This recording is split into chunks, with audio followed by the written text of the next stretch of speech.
প্রিয় দর্শক, কিডনি আমাদের শরীরে একটি অত্যন্ত গুরুত্বপূর্ণ অর্গান।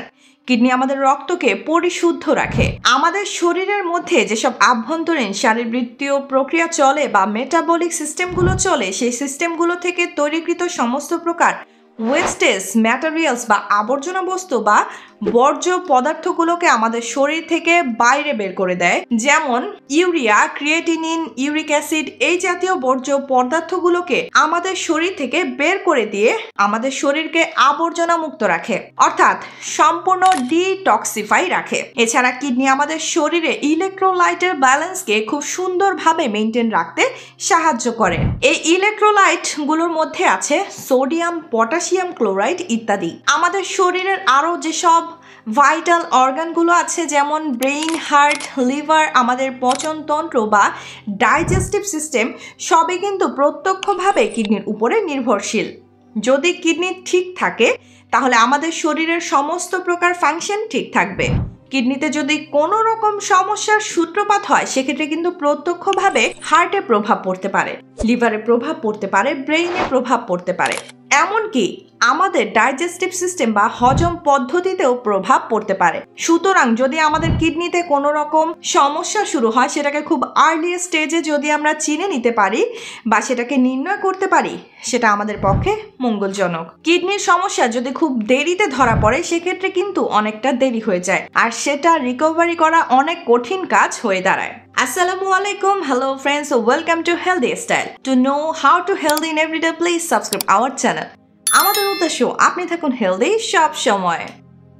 প্রিয় দর্শক, আজকের ভিডিওর মধ্যে কিছু গুরুত্বপূর্ণ সিমটমস বা লক্ষণ সম্পর্কে বলবো, যেগুলো সাধারণত আমাদের পায়ের মধ্যে দেখা যায়। পায়ের মধ্যে প্রাইমারি অবস্থায় কিছু গুরুত্বপূর্ণ লক্ষণ লক্ষ্য করা যায়, যেগুলো দেখে বোঝা যায় যে আমাদের কিডনির ক্ষয়ক্ষতি শুরু হয়েছে বা আমাদের কিডনি ড্যামেজ হতে আরম্ভ করেছে। এই লক্ষণগুলোকে আমরা যদি দ্রুত চিনে নেই এবং আমরা ডাক্তারের পরামর্শ নেই, তাহলে কিন্তু আমরা প্রাথমিক অবস্থাতেই রোগটাকে সারিয়ে নিতে পারবো।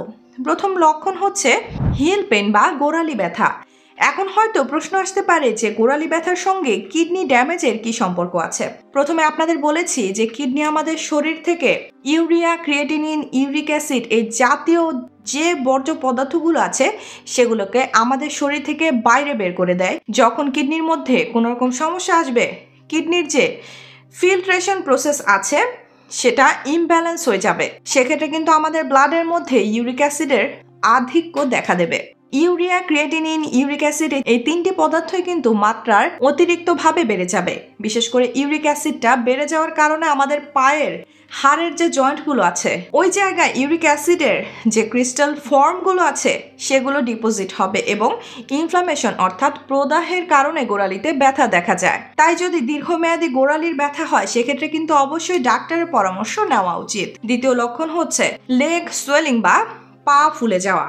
এক্ষেত্রে পায়ের আশেপাশের অংশ ফুলে যাওয়া বা ওই জায়গাগুলোতে পানি জমে যাওয়ার মতো দেখতে পাওয়া যায়। আপনাদের আরো ক্লিয়ার ভাবে বুঝিয়ে দেই যে কিডনি আমাদের শরীরে কিন্তু ইলেকট্রোলাইটের ব্যালেন্সকে মেনটেন রাখতে সাহায্য করে, অর্থাৎ সোডিয়াম, পটাশিয়াম ক্লোরাইড এগুলো সমতাকে বজায় রাখতে সাহায্য করে। কিডনিতে প্রাথমিক অবস্থায় এর ফিল্ট্রেশন প্রসেসে যদি কোনো রকম তারতম্য বা ইমব্যালেন্স আছে, সেক্ষেত্রে কিন্তু আমাদের রক্তের মধ্যে সোডিয়ামের আধিক্য ঘটে যাবে। যখন সোডিয়াম আমাদের রক্তের মধ্যে প্রচুর পরিমাণে বেড়ে যাবে, তখন এই সোডিয়াম কিন্তু খুব বেশি পরিমাণে ওয়াটার রিটেনশন বাড়িয়ে দিতে পারে।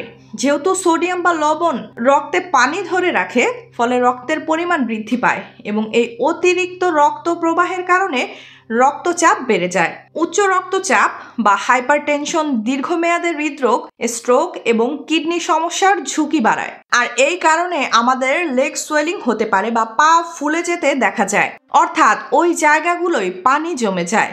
এখন আপনারা প্রশ্ন করবেন, পায়েতেই কেন প্রথমে পানিটা জমে? এর মূল কারণ হলো গ্র্যাভিটির কারণে পায়ের দিকের অংশটার প্রথমে জল জমে যায়। আপনাদের আরও জানিয়ে রাখি, অতিরিক্ত সোডিয়াম বা লবণ গ্রহণে হৃদযন্ত্রে অতিরিক্ত চাপ পড়ে, যা হৃদযন্ত্রের কার্যক্ষমতা হ্রাস করতে পারে, তেমনি কিডনিকেও ক্ষতির দিকে ঠেলে দেয়। মার্কিন ফুড অ্যান্ড ড্রাগ অ্যাডমিনিস্ট্রেশন লবণ খাওয়ার ক্ষেত্রে বলছে যে একজন মানুষ দৈনিক সর্বোচ্চ 2300 মিলিগ্রামের বেশি যেন লবণ গ্রহণ না করে, যেটাকে গ্রামে কনভার্ট করলে দাঁড়ায় 2.3 গ্রাম। অথচ আমরা অনেকেই একবেলা খাবার খেতে বসলে এর থেকে বেশি লবণ খেয়ে নিচ্ছি, যা আমাদের পুরো শরীরের জন্য অত্যন্ত ক্ষতিকর। গবেষণা বলছে অতিরিক্ত লবণ খাওয়ার কারণে অন্তত 1.5 লিটার এক্সট্রা ওয়াটার আমাদের শরীরে জমতে পারে, যেটা আমাদের জন্য মোটেই উপকারী নয়। তৃতীয় গুরুত্বপূর্ণ লক্ষণ হচ্ছে পায়ের মাংসপেশিতে ক্রমবর্ধমান ব্যথা। এই ধরনের ব্যথা যদি ক্রমশ বাড়তেই আরম্ভ করে, রাতে ঘুমের ক্ষেত্রে বিঘ্ন ঘটায়, সেক্ষেত্রে কিন্তু এটাতে অবশ্যই লক্ষ্য বা নজর দেওয়া উচিত। আপনাদের প্রথমে বলেছি যে কিডনি আমাদের শরীরে ইলেকট্রোলাইটের ব্যালেন্স মেনটেন করতে সাহায্য করে, যেমন sodium, potassium, chloride, calcium, phosphorus এই জাতীয় যেসব বস্তুগুলো আছে সেগুলোর ব্যালেন্সকে মেনটেন রাখতে সাহায্য করে। কিডনির স্বাস্থ্য যখন দুর্বল হয়ে যায়, এর ইন্টারনাল ফাংশনগুলো যখন ইমব্যালেন্স হয়ে যায়, ঠিকঠাকভাবে কাজ না করে, তখন কিন্তু আমাদের শরীরের মধ্যে ক্যালসিয়াম কমে যায়, অর্থাৎ অতিরিক্ত পরিমাণে ক্যালসিয়াম আমাদের শরীর থেকে বেরিয়ে যায় এবং ফসফরাসের মাত্রা খুব বেশি পরিমাণে বেরিয়ে যায়। এই কারণে কিন্তু আমাদের শরীরে ক্যালসিয়াম কমে যাওয়ার কারণে মাংসপেশিতে দীর্ঘমেয়াদী একটা ব্যথার সমস্যা হতে পারে। তাই আপনার পায়ের মাংসপেশিতে যদি ক্রমবর্ধমান দীর্ঘমেয়াদী ব্যথা হয়, সেটাকে কিন্তু কিডনি ড্যামেজের ফার্স্ট স্টেজ লক্ষণ হিসেবে অনেক সময় ধরা হয়ে থাকে। চতুর্থ যে গুরুত্বপূর্ণ লক্ষণ আছে সেটি হলো ড্রাই স্কিন এবং স্কিন ইনফেকশন। আপনাদের বলে রাখি, আমাদের কিডনির মধ্যে একটি গুরুত্বপূর্ণ উপাদান তৈরি হয়, যেটি হচ্ছে এরিথ্রোপয়েটিন। এই এরিথ্রোপয়েটিন প্রোটিনের সঙ্গে যুক্ত হয়ে হিমোগ্লোবিন তৈরিতে সহায়তা করে। অন্যভাবে বলতে গেলে এরিথ্রোপয়েটিন হলো এমন একটি হরমোন যা আপনার কিডনি প্রাকৃতিকভাবে লোহিত রক্তকণিকার উৎপাদনকে অনুমোদন করার জন্য সহযোগী হিসেবে কাজ করে। যখন কিডনির স্বাস্থ্য খারাপ হবে, কিডনির ফাংশন ঠিকভাবে কাজ করবে না, তখনই এই এরিথ্রোপয়েটিন যথার্থ পরিমাণে তৈরি না হওয়ার কারণে আমাদের শরীরে হিমোগ্লোবিনের মাত্রা কমে যাবে। আর যখন হিমোগ্লোবিন কমে যাবে, তখন আমাদের স্কিনের উপরে যে সেল বা টিস্যুগুলো আছে ওইগুলোতে পর্যাপ্ত পরিমাণে অক্সিজেন পৌঁছাবে না। আর সেলে বা টিস্যুতে যদি অক্সিজেন ঠিকঠাক না পৌঁছায়, সেক্ষেত্রে আমাদের সেলের মধ্যে যেসব পুষ্টি উপাদান বা গ্লুকোজ এগুলো আছে, সেগুলোর দহন প্রক্রিয়া ঠিকঠাক না হওয়ার কারণে সেল বা টিস্যুগুলো আস্তে আস্তে ড্যামেজ হতে শুরু করে বা ডেথ হয়ে যাবে। আর এই কারণেই স্কিন ড্রাই হয়ে যেতে পারে এবং স্কিন ইনফেকশন, র্যাশেস এই ধরনের সমস্যা দেখা দেবে। তবে এখানে আপনাদের আমি একটি বিশেষ ডিসক্লেইমার দিয়ে রাখতে চাই। এই যে আজকের বলা সংকেত বা সিমটমসগুলোর ব্যাপারে বললাম, এগুলো কিন্তু আমাদের শরীরে অন্যান্য আরও কিছু রোগ আছে সেগুলোতেও দেখা যায় বা প্রকাশ পেতে পারে।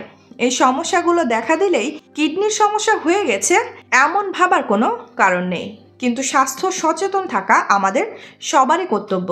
সুতরাং প্রাথমিক পর্যায়ে 4টি গুরুত্বপূর্ণ লক্ষণের কথা বললাম। 1 নম্বর হচ্ছে হিল পেন বা গোড়ালির ব্যথা। 2 নম্বর হচ্ছে লেগ সোয়েলিং বা পা ফুলে যাওয়া, অর্থাৎ পায়ের মধ্যে জল জমে যাওয়া। 3 নম্বর হচ্ছে পায়ের মাংসপেশিতে দীর্ঘমেয়াদী এবং ক্রমবর্ধমান যদি ব্যথা হয়। 4 নম্বর ড্রাই স্কিন এবং স্কিন ইনফেকশন, অর্থাৎ শুষ্ক ত্বক এবং ত্বকের সংক্রমণ।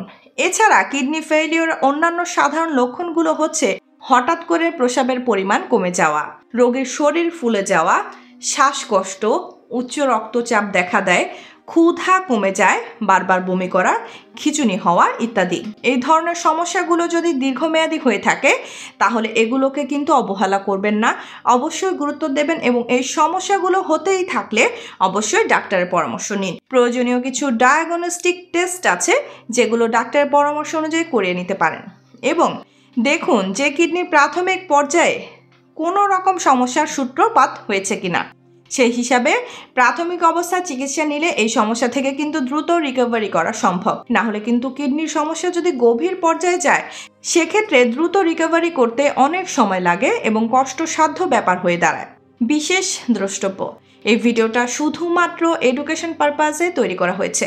আপনাদের যদি কোনো ধরনের সমস্যা থেকে থাকে, তাহলে নিকটবর্তী একজন ডাক্তারের সঙ্গে যোগাযোগ করুন এবং ওনার পরামর্শ মেনে চলুন। অর্থাৎ আজকের এই ভিডিওটিতে উল্লেখিত তথ্যগুলো শুধুমাত্র আপনাদেরকে আজকের এই টপিক সম্পর্কে সাধারণ একটা ধারণা এবং সাধারণ জ্ঞানের জন্যই বলা হয়েছে। যে কোনো রোগ বা রোগের উপসর্গ দেখা দিলে অবশ্যই বিশেষজ্ঞ চিকিৎসকের সঙ্গে যোগাযোগ করুন। আপনার শরীরে কোনো শারীরিক জটিলতা থাকলে শুধুমাত্র অনলাইন তথ্যের উপর নির্ভর না করে বিশেষজ্ঞ চিকিৎসকের পরামর্শ নেবেন, কেননা তথ্যে হয়তো ভুলও থাকতে পারে। তাছাড়া এক একজন মানুষের এক এক রকম স্বাস্থ্য জটিলতা থাকতে পারে। তাই যদি আগে থেকে আপনার কোনো স্বাস্থ্য সমস্যা থেকে থাকে তাহলে দেরি না করে অবশ্যই আপনার নিকটস্থ চিকিৎসকের পরামর্শ নিন। সুস্থ থাকুন আপনি এবং আপনার পরিবার। আশা করি ভিডিওটি আপনাদের ভালো লেগেছে, ইনফরমেটিভ লেগেছে। যদি ভালো লেগে থাকে তাহলে অবশ্যই ভিডিওটিকে লাইক করবেন। এখনো পর্যন্ত আমাদের হেলদি স্টাইল ইউটিউব চ্যানেলটি আপনারা যদি সাবস্ক্রাইব না করে থাকেন তাহলে অবশ্যই চ্যানেলটিকে সাবস্ক্রাইব করে পাশে থাকা বেল আইকনে প্রেস করে রাখার অনুরোধ রইল। ইনশাআল্লাহ খুব শীঘ্রই দেখা হচ্ছে এরকম ইনফরমেটিভ এবং স্বাস্থ্য উপকারী ভিডিওর সাথে। ততক্ষণ নিজেদের খেয়াল রাখবেন। আপনাদের সুস্থতা এবং দীর্ঘায়ু কামনা করছি। আল্লাহ হাফেজ।